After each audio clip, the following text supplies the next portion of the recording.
In a corner of the web, where stories weave and bind, there's a place called Jubosmiles, a treasure you will find. The rain poured mercilessly on the rusted zinc roof of the one-room apartment in Aba. Inside, Adora sat on the floor, cradling two fragile newborns, their cries piercing the damp night air. Her wrapper was soaked with sweat and tears, her face pale from exhaustion. Chike, her husband, stood at the corner of the room, arms folded, face twisted with frustration. Two girls? He muttered under his breath, not bothering to mask his disappointment. After all this suffering, God gave me two girls. Adora looked up, her voice trembling. They are healthy, Chike. That is what matters. But he was already pacing, fuming and muttering things she dared not repeat. That night, as thunder rumbled and lightning flashed through the window, Adora realized something was broken, something deep in Chike that no love or loyalty could fix. Weeks turned into months, and Chike's resentment only grew. He no longer looked at the babies. He rarely came home before midnight, reeking of cheap alcohol and bad decisions. Adora worked during the day at the market, selling fruits under the scorching sun. And at night, she sewed clothes by lantern light, her tired eyes focused on tiny stitches and growing dreams. The twins, Chiamaka and Chidima, grew up on their mother's back, one on each side, as she hustled daily, her body weary but her spirit unbroken. Then one morning, she woke up to silence. Chike was gone. His clothes were missing. On the wooden table lay a torn sheet of paper stained with palm oil. I can't live like this. I'm going to Lagos to find something better. You and the girls, take care. No money, no plan, no goodbye, just a note as cold as his heart. Adora collapsed to the floor, clutching the paper as her daughters cried. Her world spun, not because he left, but because he left them, his own blood. In that moment, her tears dried. Something inside her shifted. She wasn't going to beg the world for mercy anymore. She would carve a path with her bare hands, no matter how bloody. Life after Chike was raw and brutal. There were nights they went to bed with empty stomachs. Mornings when Adora used to ragged clothes to wipe her daughters' faces because there was no water. But Chiamaka and Chidima grew, and in them Adora saw flames, silent fires burning with purpose. Chiamaka, the thinker, could calculate sums faster than the shopkeepers. Chidima, the dreamer, turned old wrappers into doll dresses, stitching patterns from memory. Adora didn't know where their gifts came from, but she knew they were born for more than struggle. At 16, the twins applied for a scholarship neither Adora nor anyone in Aba believed they would get. The day the acceptance letter came from a tech and innovation academy in the UK, Adora held it like scripture, her knees buckling beneath her. She sent them off with only faith and a borrowed suitcase. As the bus drove away, her chest ached like a wound, but her eyes held pride. In faraway London, the twins worked day and night, building an empire from nothing but wit, passion, and a hunger to prove the world wrong. They launched a revolutionary fashion tech company, blending African fabrics with smart design tools. Their brand exploded across continents. Within 5 years, they graced global magazines, shook hands with presidents, and returned home with private jets. Not to show off, but to lift their mother from the same dust Chike left her in. But back in Lagos, Chike was a ghost of himself. The big dreams he chased led him into shadows, failed ventures, betrayal and poverty. He now worked as a night watchman in a compound that never noticed him. One evening, while sorting out trash, a glossy magazine caught his eye.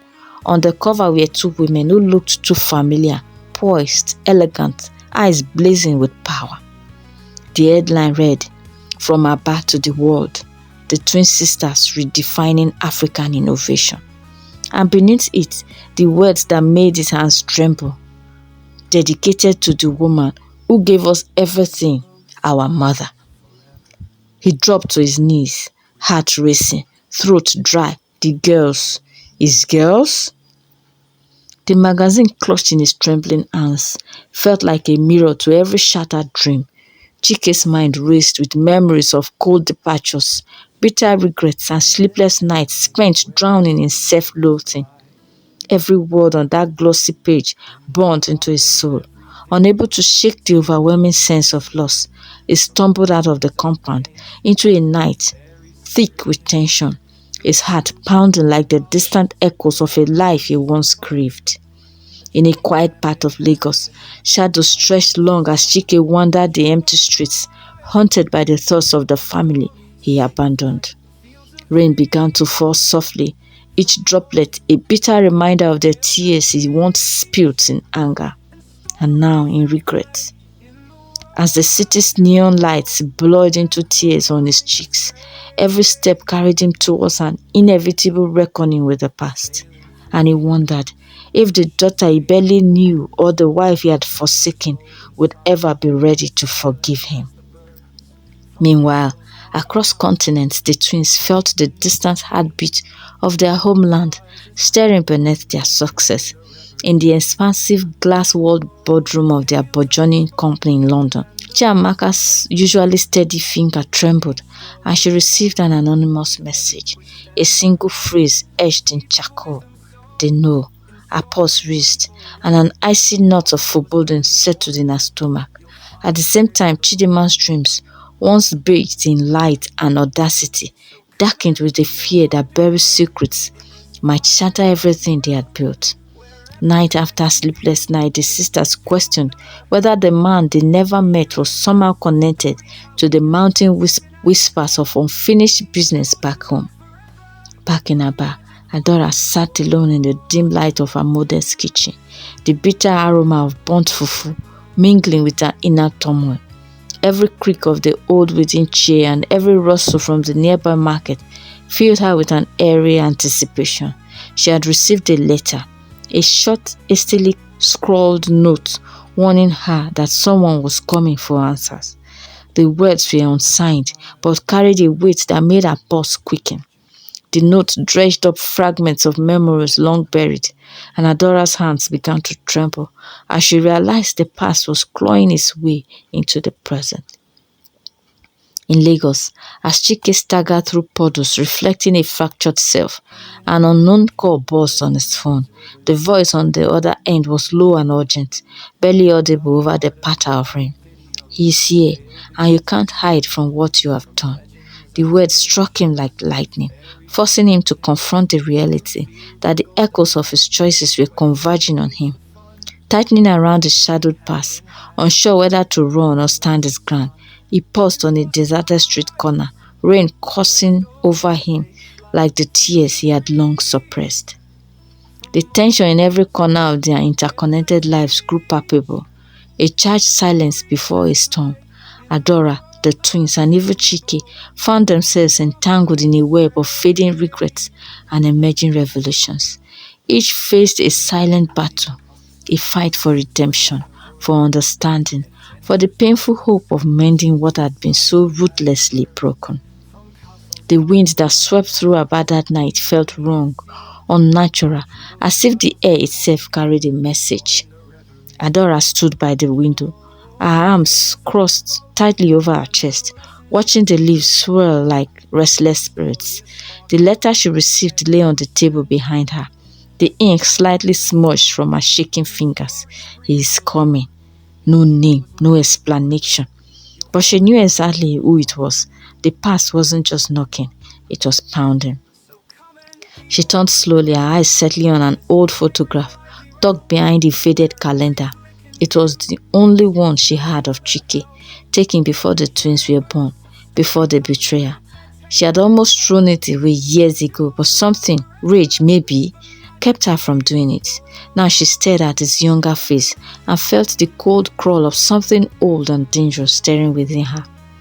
Across the ocean, in a sleek penthouse with high glass windows overlooking the river Thames, Chiamaka awoke with a gasp. Her heart thudded in her chest, sweat clinging to her back. For weeks now, she had been haunted by the same nightmare. a faceless man standing at the door of their childhood home, calling her name, not with love, but with warning. She rose, walking barefoot across the cold marble floor into her sister's room. Chidinma was already awake, eyes wide open, staring into the darkness. "You felt it too, didn't you?" Chiamaka whispered. Chidinma nodded. "Something's wrong with Mom." They called immediately, but the line rang unanswered, not once, not twice, 10 times. It was unlike Adora to leave her phone off. Even with the time difference, silence had never been so loud. Meanwhile, Chike was back in Aba, standing at the edge of the compound he abandoned 2 decades ago. The house looked the same, but the spirit around it had changed. Cold winds scraped across his skin, and for a moment he felt like an intruder in his own memory. He took 1 step forward, then paused. A light flicked on inside. Then it went off. He hesitated. Every instinct screamed at him to turn away, to disappear again into the shadows, but something stronger, maybe guilt, maybe desperation, pulled him forward. He stepped onto the veranda and raised his hand to knock. Just before his knuckles hit the door, it creaked open. No one was there. "Hello," he called out, voice cracking with hesitation. Silence answered. Then from within the shadows of the sitting room, a figure emerged, Adora. But not the woman he remembered. This Adora stood taller, her eyes fierce, her silence sharp like a blade. She didn't flinch, didn't grit, didn't blink. She stared at him as though looking through him. "I knew you would come," she said, her voice low and steady. The dead always find their way back when they smell what they have lost. Chike opened his mouth, but no words came. Just a dry breath and a memory too painful to form sentences. "I didn't come to fight," he finally managed. Adora took a step forward, the dim light catching the glint of something in her hand, a rusted key. "Then what did you come for? To watch what you abandoned become something you no longer deserve?" Upstairs, an old door creaked open. Chike looked up, startled. Adora's voice dropped to a whisper. "You're not the only one who came home tonight." Suddenly the room felt colder, and in the distance footsteps echoed from the hallway. Slow, deliberate, heavy. Someone else was here. Someone was watching. Someone who had waited too long for answers. The footsteps grew louder, measured, steady and unmistakably confident. Chike's heart thundered in his chest as he turned towards the staircase. His breath caught between terror and longing. Then, like a ghost walking out of time, a woman appeared. Chidinma. She stood at the top of the stairs, her eyes glowing with purpose, her posture unshakable. Behind her, Chiamaka emerged, her expression unreadable but sharp enough to pierce through the silence. Their presence was otherworldly, like royalty returning to a land that once cast them aside. Chike staggered back, stunned by the sight of the grown women his selfishness had never allowed him to know. He tried to speak, but his throat betrayed him. Only a whisper came out. "My daughters." Chiamaka descended slowly, each step reverberating like a drumbeat of justice. "You don't get to call us that," she said coldly. Chidinma remained still, her gaze fixed on her father, the stranger who left her in swaddling clothes, never to return.